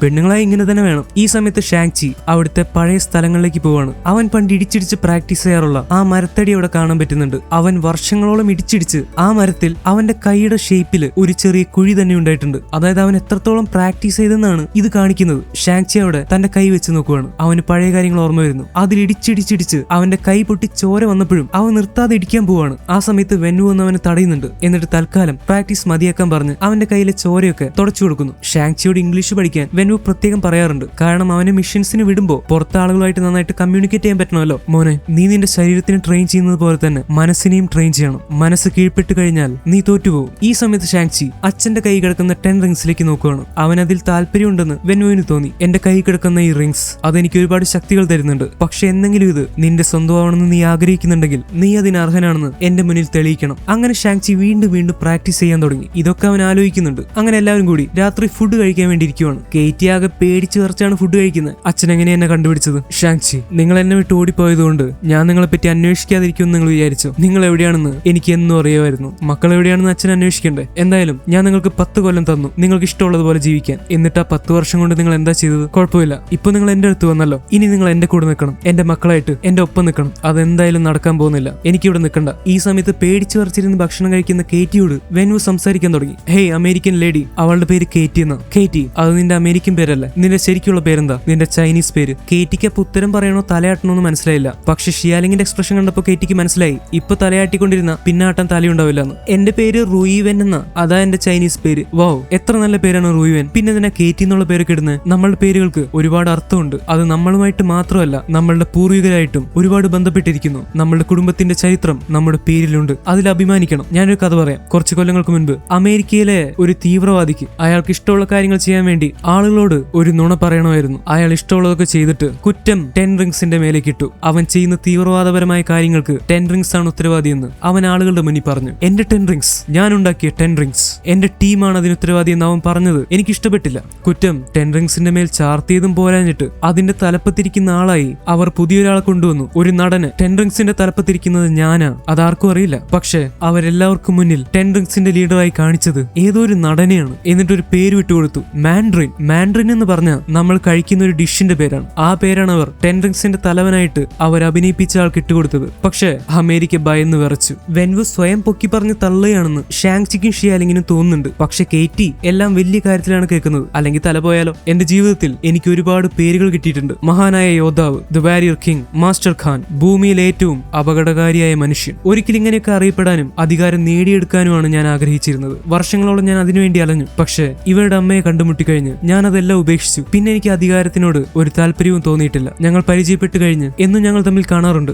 എന്റെ ഉള്ളിലുണ്ടായിരുന്ന പുതിയൊരു മനുഷ്യനെ അവൾ എനിക്ക് കാണിച്ചു തന്നു. പ്രണയം ഒരു മനുഷ്യനെ മാറ്റിമറിക്കുന്നത് ഞാൻ അനുഭവിച്ചറിഞ്ഞു. അവൾക്കറിയുന്ന വിദ്യകളൊക്കെ അവൾ എനിക്ക് പറഞ്ഞു തരാൻ തുടങ്ങി. എന്നെ അവൾ ട്രെയിൻ ചെയ്തു. ഇവരുടെ അമ്മ ഒരുപാട് സുന്ദരിയായിരുന്നു. അങ്ങനെ ഞങ്ങൾ പ്രണയത്തിലായി. പക്ഷെ ഞാൻ ഇവരുടെ അമ്മയായിട്ടുള്ള ഈംഗ്ലിയുടെ ഗ്രാമത്തിലേക്ക്, അതായത് ടാലോയിലേക്ക് ചെല്ലുന്നത് അവിടെയുള്ളവർക്ക് ഇഷ്ടമുണ്ടായിരുന്നില്ല. ഞാനൊരു മോശം ആളാണെന്നാണ് അവരൊക്കെ പറഞ്ഞിരുന്നത്. അതിൽ സത്യവും ഉണ്ടായിരുന്നു. പക്ഷെ ഇവരുടെ അമ്മ എന്താ ചെയ്തെന്നറിയോ? അവൾ അവളുടെ ഗ്രാമമായിട്ടുള്ള ടാലോ വേണ്ടെന്ന് വെച്ച് എന്റെ കൂടെ ഇറങ്ങി വന്നു. അവൾക്ക് എന്നെ അത്രയ്ക്ക് ഇഷ്ടമായിരുന്നു. എനിക്ക് അവളെയും. അവൾക്ക് വേണ്ടി ഞാൻ എന്നെ തന്നെ മാറ്റി 10 റിങ്സ് ഞാനൊരു സ്ഥലത്ത് ഭദ്രമായിട്ട് എടുത്തു വെച്ചു. പിന്നെ എന്റെ ചിന്തയിൽ അവൾ മാത്രമേ ഉണ്ടായിരുന്നുള്ളൂ. അവൾ ഗർഭിണിയായി. ഷാങ്ചി ജനിച്ചു. എന്നൊരു സന്തോഷമായിരുന്നു ഞങ്ങൾക്ക്. അത് കഴിഞ്ഞ് ഷാങ്ചിയുടെ അനിയത്തി ജനിച്ചു, ഷിയാലിങ്. ഞങ്ങൾ ഭയങ്കര സന്തോഷത്തിലായിരുന്നു. എന്നും ഞങ്ങൾ ഈ ജീവിതത്തെ ആസ്വദിക്കുകയായിരുന്നു. എന്റെ ചെറിയ കുടുംബം, ഞാനും ഈംഗ്ലിയും ഷാങ്ചിയും ഷിയാലിങ്ങും, ഞങ്ങൾ 4 പേര്. ഞാൻ 10 റിങ്സ് ഊരി വെച്ചത് കൊണ്ട് തന്നെ 1000 വർഷങ്ങൾ ചെറുപ്പമായിരുന്ന എനിക്ക് പ്രായമാവാൻ തുടങ്ങി. പക്ഷെ ആ പ്രായമാവുന്നതിനും അതിൻ്റെതായ ഒരു സുഖം ഉണ്ടായിരുന്നു. അത് ഞാൻ അന്നാണ് തിരിച്ചറിഞ്ഞത്. എനിക്കും ഈംഗ്ലിയെ പോലെ അവൾക്കൊപ്പം പ്രായമായി മരിക്കാനായിരുന്നു ആഗ്രഹം. ഒരു സാധാരണ ആളെ പോലെ, ഒരു ഭർത്താവിനെ പോലെ, ഒരു അച്ഛനെ പോലെ. അധികാരത്തെക്കാൾ വലിയ കാര്യങ്ങളുണ്ടെന്ന് ഞാൻ മനസ്സിലാക്കി. എന്റെ ശരിക്കുള്ള പേര് വെൻവു എന്നാണ്. കേറ്റിക്ക് അറിയില്ലെങ്കിൽ പറയാം. ആ പേര് അധികം ആർക്കും അറിയില്ല. ഈംഗ്ലി മാത്രമാണ് എന്നെ അങ്ങനെ വിളിക്കാറ്. പക്ഷെ കുറച്ചുനാൾ കഴിഞ്ഞ് അവൾ മരിച്ചുപോയി. പിന്നെ എന്ത് ചെയ്യണമെന്ന് എനിക്ക് അറിയുന്നുണ്ടായിരുന്നില്ല. വർഷങ്ങളോളം ഗതി കിട്ടാത്തൊരു ആത്മാവിനെ പോലെ ഞാൻ അലഞ്ഞു. എനിക്കൊരു ലക്ഷ്യം ഉണ്ടായിരുന്നില്ല. പക്ഷെ ഇനി അങ്ങനെയല്ല. ഇപ്പൊ എനിക്കൊരു ലക്ഷ്യമുണ്ട്. ഷാങ്ചിയും ഷിയാലിങ്ങും എന്നെ വിട്ടു പോയതിനു ശേഷം എനിക്ക് ആരുമില്ലാതെ എനിക്ക് നിങ്ങളുടെ അമ്മയെ തിരിച്ചു വേണമെന്ന് ഭയങ്കരമായി ആഗ്രഹം തോന്നി. നിങ്ങളുടെ അമ്മയുടെ ഗ്രാമമായ ടാലോയെ പറ്റി ഞാൻ വീണ്ടും പഠിക്കാൻ തുടങ്ങി. അവിടേക്ക് അത്ര ഈസിയായി പ്രവേശിക്കാൻ പറ്റുമായിരുന്നില്ല. അതിന് ചില പ്രത്യേക വഴികളുണ്ട്. അങ്ങനെ ഒരു വഴി ഞാൻ കണ്ടെത്തി. ടാലോയിലെ ആളുകൾ ആ വഴി ശരിക്കും മറച്ചു വെച്ചിരിക്കുകയാണ്. ടാലോയിലേക്ക് കടന്നു കഴിഞ്ഞാൽ അവിടെ പുരാതനമായ ഒരു ഗേറ്റ് ഉണ്ട്. ഒരു തടവറ പോലെയാണത്. ആ തടവറയ്ക്കുള്ളിൽ അവിടെ എന്റെ ഈംഗ്ലി എനിക്ക് വേണ്ടി കാത്തിരിക്കുകയാണ്. നിങ്ങളുടെ അമ്മ രക്ഷിക്കാൻ പറഞ്ഞ് കരയുകയാണ്. അവൾ നമ്മളുടെ വരവിന് വേണ്ടിയും അവളെ നമ്മൾ രക്ഷിക്കുന്നതിന് വേണ്ടിയും കാത്തിരിക്കുന്നു. നിങ്ങൾക്ക് വിശ്വസിക്കാനാവില്ല. പക്ഷെ അവളുടെ ആത്മാവ് എന്നോട് നേരിട്ട് പറഞ്ഞ കാര്യങ്ങളായത്. എന്താ പറയുന്ന അമ്മയുടെ ആത്മാവോ? അതെ ഷിയാലിങ്, ഞാൻ ഇവിടെ ഇതേ കസേരയിൽ ഒരു ദിവസം ഇരിക്കുകയായിരുന്നു. ഞാൻ ടാലോയെ പറ്റി പഠിച്ചുകൊണ്ടിരിക്കുകയായിരുന്നു. ആ സമയത്ത് അവളുടെ ആത്മാവ് എന്റെ തലയിൽ കൂടെ സംസാരിച്ച് അവൾ ഈ മുറിയിൽ തന്നെ നിൽക്കുന്ന പോലെ എനിക്ക് തോന്നി. അവളുടെ ശ്വാസം എന്റെ മുഖത്ത് തട്ടുന്നത് പോലെ തോന്നി. അവളുടെ കൈകൾ എന്റെ പുറത്ത് തൊടുന്നത് പോലെ തോന്നി. അവൾ എന്നോട് സഹായിക്കാൻ ആവശ്യപ്പെട്ടു. എന്ത് സഹായത്തിന്റെ കാര്യം പറയുന്നത്? അമ്മ എന്താ പറഞ്ഞത്? നിങ്ങളുടെ അമ്മ എന്നോട് പറഞ്ഞു ടാലോയിലെ ആളുകൾ, അതായത് അവളുടെ സ്വന്തം ആളുകൾ, അവളെ ടാലോയിൽ പൂട്ടി വെച്ചിരിക്കുകയാണെന്ന്. അവരുടെ കയ്യിൽ നിന്ന് അവളെ രക്ഷിക്കാനാണ് നിങ്ങളുടെ അമ്മ എന്നോട് പറഞ്ഞത്. അതിൽ സത്യമുണ്ട്. ഞങ്ങൾ പ്രണയത്തിലായതോ ഈംഗ്ലി എന്റെ കൂടെ ഇറങ്ങി പോന്നതോ ടാലോയിലുള്ളവർക്ക് ഇഷ്ടമായിരുന്നില്ല. നിങ്ങളുടെ അമ്മ മരിച്ചിട്ടില്ല. അവൾ ഇപ്പോഴും നമ്മളുടെ കൂടെ ഉണ്ടായിരുന്നേനെ. അവൾ അടച്ചു വെച്ചിരിക്കുന്നത് ടാലോയിലുള്ളവരാ. അവളെ തിരിച്ചു വരുവാണെങ്കിൽ നമ്മൾക്ക് പണ്ടത്തെ പോലെ സന്തോഷമായിട്ട് ഇവിടെ ജീവിക്കാം. നമ്മൾ 4 പേര് മാത്രം. നിങ്ങളുടെ അമ്മയെ തിരിച്ചു കിട്ടിയ പിന്നെ എനിക്കൊന്നും വേണ്ട. എന്റെ കൂടെ ഇറങ്ങി വന്നതിന് ശിക്ഷ കൊടുക്കാൻ വേണ്ടി നിങ്ങളുടെ അമ്മയെ ടാലോയിൽ ആളുകൾ പൂട്ടി വെച്ചു. അവളോട് വേദന അനുഭവിച്ച് കഴിയുകയാണ്. നിങ്ങൾക്ക് മനസ്സിലാവുന്നില്ലേ ഞാൻ പറയുന്നത്? നിങ്ങളുടെ അമ്മ രക്ഷിക്കാനായിട്ട് നമ്മളോട് പറയുകയാണ്. അവൾ നമ്മൾക്ക് സൂചന തരികയാണ്. നമ്മൾ അവളെ തിരിച്ചു കൊണ്ടുവരണം. നമുക്ക് വീണ്ടും ഒരു കുടുംബമായി ജീവിക്കണം. എന്റെയും നിങ്ങളുടെ അമ്മയുടെ ആഗ്രഹം അതാണ്. അച്ഛൻ എന്തൊക്കെയാ പറയുന്നത്? അമ്മ മരിച്ചു പോയിട്ട് എത്ര വർഷമായി? അച്ഛനോട് സംസാരിക്കുന്നത് അമ്മയല്ല. അമ്മ നമ്മൾക്ക് ഒരു സൂചനയും തരുന്നില്ല. ഇതൊക്കെ അച്ഛന്റെ തോന്നലുകളാണ്. ഷാങ്ചി, ഞാൻ എന്തിനു നിങ്ങളുടെ കയ്യിൽ നിന്ന് ഈ മാലകൾ മോഷ്ടിച്ചെന്ന് നിങ്ങൾക്കറിയോ? ഇതറിഞ്ഞാൽ നിങ്ങൾ തീർച്ചയായും എന്റെ കൂടെ നിൽക്കും. അങ്ങനെ പറഞ്ഞ് അവരെ ഒരു മാജിക്കലായിട്ടുള്ള കാഴ്ച കാണിക്കാൻ വേണ്ടി വെൻവു കൊണ്ടുപോവാണ്. എന്തായിരിക്കും അത്? എന്തിനാണ് ഗ്രീൻ ലോക്കറ്റ്? വെൻവു പറയുന്നത് ശരിയാണോ? ഇവരുടെ അമ്മ ഇപ്പോഴും മരിക്കാതെ ടാലോയുടെ ഉള്ളിൽ തന്നെ ഉണ്ടോ? ഒരുപക്ഷെ ഒരു ആത്മാവിനെ പോലെ ആ ആത്മാവാണോ വെൻവുവിനോട് സംസാരിക്കുന്നുണ്ടെന്ന് അദ്ദേഹം പറയുന്നത്? അതോ ഇതൊക്കെ വെൻവുവിന്റെ തോന്നലാണോ? പിന്നെ കുറച്ചു നേരത്തെ അമേരിക്കയിലെ ഒരു തീവ്രവാദിയെ പറ്റിയും മാൻഡ്രിനെ പറ്റിയും ഒക്കെ വെൻവു പറഞ്ഞിരുന്നു. പലർക്കും അത് മനസ്സിലായിട്ടുണ്ടാവില്ല. പക്ഷെ അത് ഈ എപ്പിസോഡിൽ പറഞ്ഞാൽ ശരിയാവില്ല. അടുത്ത എപ്പിസോഡിൽ വളരെ ക്ലിയർ ആയിട്ട് അത് പറയാം. 10 റിങ്സ് ഓർഗനൈസേഷന്റെ സ്റ്റോറി. അത് കേട്ട നിങ്ങൾ പോലും അത്ഭുതപ്പെട്ടു പോകും. ഇങ്ങനെയൊക്കെ ഉണ്ടായിരുന്നു എന്ന്. അപ്പൊ അടുത്ത വീഡിയോ കാണുന്നവരെ once again it's me Amit signing out.